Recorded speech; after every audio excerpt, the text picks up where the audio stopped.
Assalamualaikum warahmatullahi wabarakatuh. Selamat pagi, siang, sore, malam semuanya. Perkenalkan, saya Haidar Ihsan Fauzan dari kelas Game 2B Pagi dengan NIM 3322501038. Pada kesempatan kali ini, saya akan mempresentasikan topik berjudul Pengaplikasian GNSS untuk optimasi lahan, efisiensi input, dan produktivitas berkelanjutan dalam pertanian presisi. Di sini kita akan melihat bagaimana teknologi geodesi satelit menjadi kunci transformasi sektor pertanian modern saat ini. Di sini ada prinsip utama dan peran GNSS. Sebelum masuk ke teknologinya, mari kita pahami dulu filosofinya. Pertanian konvensional selama ini menggunakan prinsip one size fits all, yang artinya satu ukuran untuk semua, di mana seluruh lahan disiram pupuk atau air dengan dosis yang sama rata.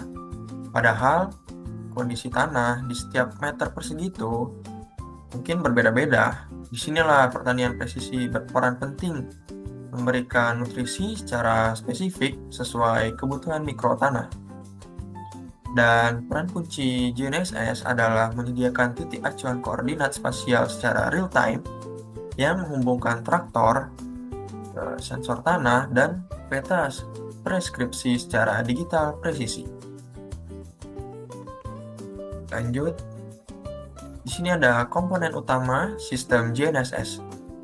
Lalu, apa saja sih komponen pembentuk sistem ini di lapangan? Nah, pertama, ada terminal dan controller di kabin mesin yang menjadi otak eksekusi navigasi. Kedua, ada koreksi RTK atau course yang memangkas kesalahan posisi hingga tingkat ketelitian 1-2 cm.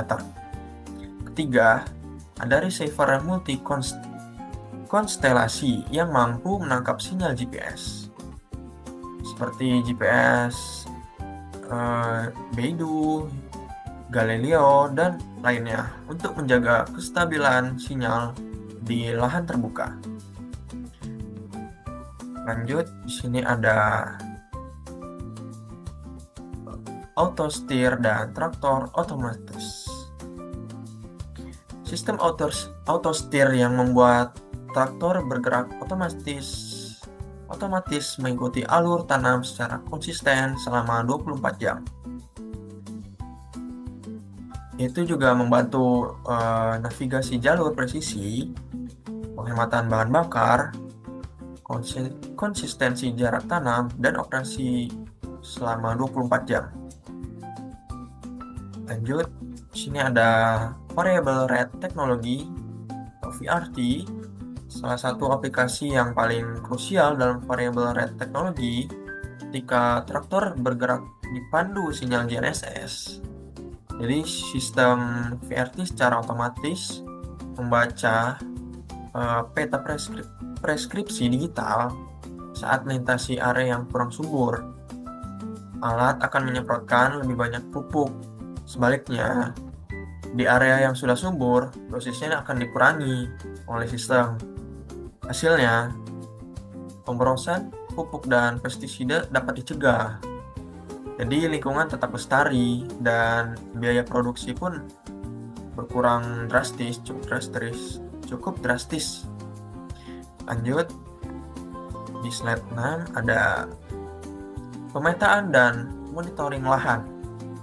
Dari sudut pandang geomatika, GNSS memainkan 3 peran penting dalam survei lahan. Pertama, ada pemetaan batas lahan untuk legalitas, serta perencanaan drainase. Kedua, ada penentuan ground control point atau GCP untuk koreksi geometri foto udara drone secara analisis indeks kesehatan vegetasi. Dan ketiga, ada yield mapping atau peta panen eh, yaitu pemetaan hasil panen, di mana mesin panen merekam jumlah hasil produksi tepat di koordinat tempat tanaman tersebut dipetik. Lanjut, di sini ada efisiensi dan dampak ekonomi. Berdasarkan data lapangan, integrasi auto steer dan VRT mampu memberikan penghematan input pertanian hingga 30%. Tidak hanya menghemat bahan kimia dan BBM, teknologi ini juga terbukti meningkatkan hasil panen rata-rata 15% sampai 20% per hektar, sekaligus menekankan pencemaran tanah dan air tanah. Ini menjadi bukti bahwa teknologi geospasial memberikan dampak ekonomi yang sangat nyata. Lanjut, di sini ada perbandingan metode tanam. Paling kiri ini ada parameter, ada metode konvensional dan pertanian presisi. Jika kita bandingkan secara langsung pada tabel ini, dari sisi akurasi alur tanam, metode konvensional memiliki margin kesalahan 15-30 cm, sedangkan GNSS RTK hanya 1-2 cm saja. Aplikasi pupuk konvensional seragam, sedangkan GNSS berbasis dosis variabel. Penggunaan BBM traktor pun hemat hingga 15-20% karena alur kerja traktor menjadi optimal tanpa tumpang tindih atau bisa disebut overlap. Dan evaluasi panen tidak lagi manual, melainkan berupa peta yield digital real time. Lanjut, di sini ada alur kerja pertanian presisi. Proses ini bekerja dalam 4 tahapan berkesinambungan, yaitu yang pertama ada data gathering, atau itu pengukuran titik batas dan sampel tanah berbasis koordinat GNSS. Yang kedua, ada preskripsi spasial, yaitu pembuatan peta dosis pupuk digital menggunakan software GIS. Yang ketiga, ada eksekusi otomatis, yaitu aplikasi VRT dan traktor auto steer beroperasi secara mandiri di lahan. Yang keempat, ada evaluasi panen, perekaman pada peta yield sebagai bahan analisis untuk musim tanam berikutnya. Lanjut, masa depan smart farming. Kita melihat ke depan nih, teknologi GNSS tidak berdiri sendiri. Ke depan akan terjadi sinergi erat antara GNSS presisi tinggi, IoT, AI, dan robotika otonom. Traktor dan drone otonom akan bekerja saling terhubung untuk menciptakan efisiensi maksimal dan mendukung terwujudnya ketahapan pandangan global secara berkelanjutan.